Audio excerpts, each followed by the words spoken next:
আসসালামু আলাইকুম প্রিয় শিক্ষার্থীবৃন্দ। আজ আপনাদেরকে দেখাবো এই রিসেন্টলি 2026 সালে এসএসসি পরীক্ষায় যে ট্যাগ কোশ্চেন এসেছিল সেটার সমাধান কী হবে। রাজশাহী বোর্ডের 2026 সালের কোশ্চেন আমরা সমাধান করব। ঠিক আছে, সময় নষ্ট না করে চলুন আমরা সমাধানে ফিরে যাই।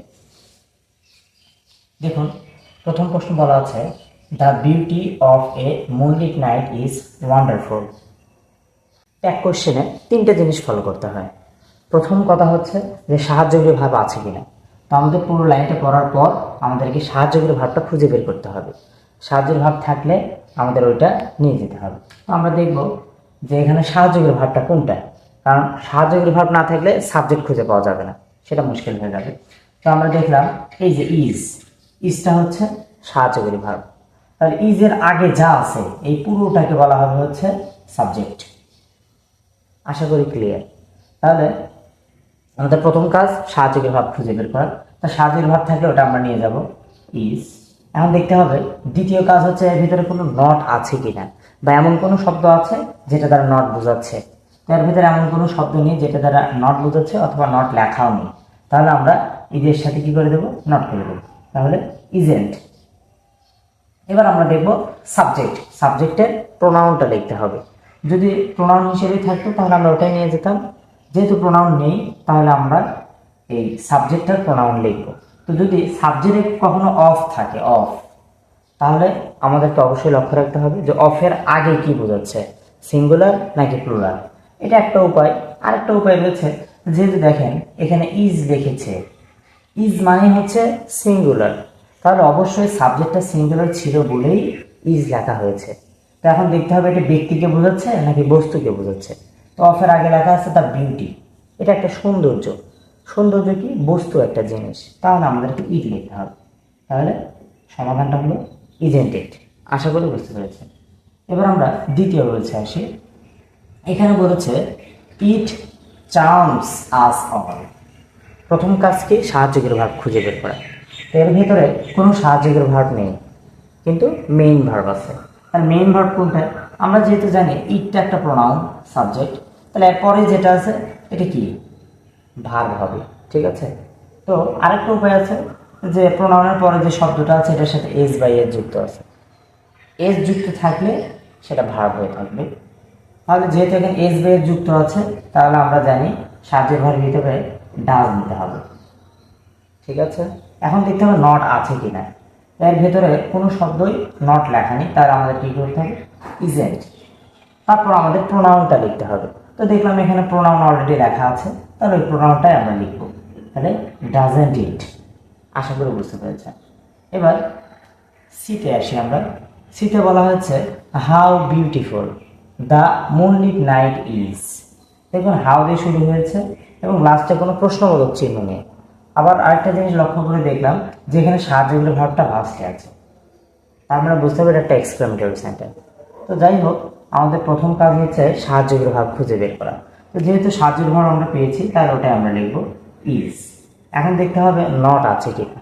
তো how beautiful the moonlit night, এখানে কোনো নট নেই, তাহলে আমরা নট দিয়ে দেব। তাহলে ইজেন্ট। এখন আমাদেরকে দেখতে হবে সাবজেক্টটা আছে কিসে। যেহেতু এটা সাহায্যকারী ভাব, তাহলে তার আগেরটা কি হওয়ার কথা, সাবজেক্ট হওয়ার কথা। তো দেখলাম নাইট, নাইট একা সাবজেক্ট হবে না, কারণ নাইটটা কেমন তার আগে অ্যাডজেক্টিভ আছে, মুনলিট। তো অ্যাডজেক্টিভের আগে দেখলাম আবার আর্টিকেলও আছে। যদি আর্টিকেল থাকে তাহলে আপনাকে অবশ্যই আর্টিকেল থেকে পুরোটা সাবজেক্ট নিতে হবে। তাহলে আমাদের সাবজেক্টটা হচ্ছে দ্য মুনলিট নাইট। এখন এটা যেহেতু সিঙ্গুলার, এই কারণে কিন্তু ইসটা হয়েছে। তাহলে এখন দেখতে হবে এটা ব্যক্তি না বস্তুকে বোঝাচ্ছে। মুনলিট নাইট এটা হচ্ছে জ্যোৎস্নার রাত, এটা একটা বস্তু বিষয়। তাহলে আমরা এটার পরিবর্তে লিখব হচ্ছে ইট। আশা করি এই উত্তরের ব্যাখ্যাটা বুঝতে পেরেছেন। এবার আমরা ডি নাম্বার দেখব। ডি নাম্বারে লেখা nobody feels board in a moonlit night.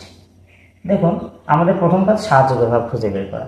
তো এখানে কোথাও সাহায্যকারী ভাব লেখা নেই, কিন্তু মেইন ভার্ব আছে। মেইন ভার্বটা কোনটা, আমরা জানি ফিল হচ্ছে একটা মেইন ভার্ব।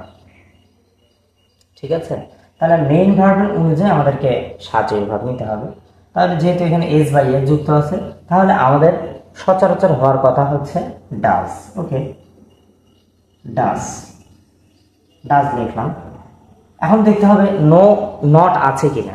তো এর ভেতরে নট কথা ডাইরেক্ট লেখা নেই, কিন্তু এই যে নো বডি কথাটার মধ্যেই নেগেটিভ অর্থ রয়েছে, নো, ঠিক আছে, কেউ না। তো এই ক্ষেত্রে আমাদের নট দেওয়া যাবে না। এখন ভার্বের আগে কি রয়েছে? সাবজেক্ট। তো সাবজেক্টে যেহেতু প্রোনাউনে নেই, তাহলে আমাদের প্রোনাউন নিতে হবে। যদি কোনো শব্দের সাথে বডি যুক্ত থাকে তাহলে আমরা জানি তারপর দে হয়, তারপর প্রোনাউনটা হচ্ছে দে। এখন বিষয় হচ্ছে আমরা এখানে দে লিখব। এখন এখানে একটা সাবধানতা অবলম্বন করতে হবে কি, আমাদের এই নিয়ম অনুযায়ী এটাই হওয়ার কথা, ডাজ দে, কিন্তু দে হচ্ছে একটা প্লুরাল সাবজেক্ট, তাহলে তার সাথে প্লুরাল ভার্বই বসাতে হবে। ডাজটা হচ্ছে সিঙ্গুলার ভার্ব, তাই আমরা ডাজ এখানের সাথে বসাতে পারবো না। তাই এটার অ্যান্সার হবে হচ্ছে ডু দে। কথা কি ক্লিয়ার? হওয়ার কথা ছিল ডাজ দে, কিন্তু দের সাথে আসলে ডুটা যায় না, কারণ ডুটা হচ্ছে প্লুরাল ভার্ব। এর জন্য আমাদের প্লুরালের সাথে প্লুরাল ভার্ব বসাতে হবে। আশা করি বুঝতে পেরেছেন, এটা হালকা ব্যতিক্রম আর কি। এবার আমরা দেখব এই নাম্বারটা। এই নাম্বারে বলেছে even little insect fly here and there. এখানে বিষয় হচ্ছে প্রথম কাজ সাহায্যের ভাব খুঁজে বের করা। এখানে কোথাও সাহায্যের ভাব নেই, আমি যা ওয়াজার হ্যাভ হ্যাজ হ্যাড এগুলো নেই। তাহলে আমাদের কী করতে হবে? মেইন ভার্বটা খুঁজে বের করতে হবে। তো আমরা জানি হচ্ছে এই ফ্লাইটা হচ্ছে মেইন ভার্ব। আমি বলতে পারেন যে এগুলো আপনি মেইন ভার্ব এগুলো বুঝছেন কীভাবে? এই সাবজেক্ট ভার্ব এগ্রিমেন্টের মধ্যে present form, past form, past participle form যেগুলো আছে ওগুলো মুখস্থ করে এগুলো জানা যায় আর কি। তাহলে ফ্লাইটা হচ্ছে মেইন ভার্ব। তো ফ্লাইটা আছে কি অবস্থায়? ফ্লাই হচ্ছে প্রেজেন্ট ফর্মে রয়েছে, কারণ আমরা জানি ফ্লাই হচ্ছে প্রেজেন্ট, ফ্লাই, ফ্লিউ, ফ্লন। এটা পাস্ট ফর্ম, এটা পাস্ট পার্টিসিপল ফর্ম। এটা যেহেতু রয়েছে তাহলে এটা প্রেজেন্ট ফর্মে রয়েছে। তো প্রেজেন্ট ফর্মে থাকলে আমরা জানি ডু অথবা ডাজ হয়, যেহেতু এর সাথে এস বের যুক্ত নেই তাই ডুই হবে। এবার আমরা দেখব সাবজেক্টটার অবস্থা কি। সাবজেক্ট এর ভার্বের আগে যা থাকে পুরোটাই হচ্ছে আমরা জানি সাবজেক্ট, ঠিক আছে। তো এখন দেখুন আমাদের দেখতে হবে যে নট আছে কিনা। এর ভেতরে একটা কথা লেখা আছে লিটিল। আপনারা ভাবতে পারেন লিটিল তো নেগেটিভ একটা শব্দ, লিটিল থাকলে আমরা জানি নট দিতে হয় না, কিন্তু বিষয় হচ্ছে এই লিটিলটা আছে কোথায়? এই লিটিলটা নাউনের ঘরে রয়েছে, ঠিক আছে। তাহলে এই লিটিল ইনসেক্ট, তাহলে এই ইনসেক্ট মানে হচ্ছে পোকামাকড়। এই পোকামাকড়গুলো কেমন আর কি? লিটিল, ছোট। তো এইটা দ্বারা আসলে নেগেটিভ কোনো অর্থ প্রকাশ করছে না, ঠিক আছে। এটা যদি সাবজেক্টের ঘরে না থেকে অবজেক্টের ঘরে থাকতো তাহলে এটার অর্থ যদি নেগেটিভ বোঝাতো, সেই ক্ষেত্রে আমরা এটার পরিবর্তে নট দিতাম না। এটা আসলে অর্থের দিকে থেকে চিন্তা করলে লিটিল দ্বারা নেগেটিভ বোঝায় না, তো আমাদের নেগেটিভ দিতে হবে, ডোন্ট, ঠিক আছে। এবার আসি হচ্ছে এই ইভেন লিটিল ইনসেক্ট, তাহলে ছোট পোকামাকড়গুলো, ইনসেক্টস এস যুক্ত আছে, তাহলে আমাদেরকে বুঝতে হবে এটা প্লুরাল বোঝাচ্ছে। যদি এটা সিঙ্গুলারই হতো, বুঝলেন, এটা যদি সিঙ্গুলারই হতো ভাবের সাথে 100% কি হতো? এস বাই এর যুক্ত হতো। যেহেতু দেখলাম এস বাই এর যুক্ত নাই, তাহলে বুঝতে হবে এটা অবশ্যই কিসে আছে? প্লুরালে রয়েছে। তাই আমাদের কি করতে হবে? দিয়ে দিতে হবে। যেহেতু পোকামাকড় হচ্ছে ইতর প্রাণী, ইতর প্রাণীর প্রোনাউন হচ্ছে ইট হয়, এটা প্লুরালে রয়েছে তাই দেওয়া হবে। আশা করি আমার ব্যাখ্যা আপনারা বুঝতে পেরেছেন। যদি বুঝতে না পারেন কমেন্ট বক্সে জানাবেন, আমি উত্তর দেওয়ার চেষ্টা করবো ইনশাআল্লাহ। ধন্যবাদ সবাইকে।